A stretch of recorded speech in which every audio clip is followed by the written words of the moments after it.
dah beritahu dah, sesiapa yang keluar dari rumah, yang berjalan dan membaca doa ni, insya-Allah dia akan dilindungi oleh Allah Taala. Mereka ulama kata, mereka akan jaga dia. Mereka akan jaga dia.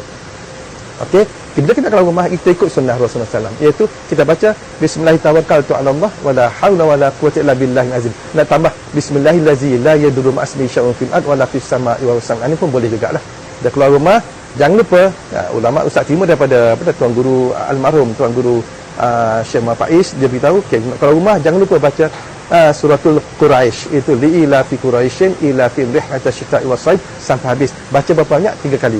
Kalau kita sampai satu tempat yang kita takut sampai ni, tempat ni aku takut lah dah merebak ke wabak ni, maka baca banyak-banyak liila fi Quraisyin, kita baca sampai banyak, kita baca banyak-banyak lah, sampai baca sampai habis lah ni, liila fi Quraisyin sampai saif dah sampai habis.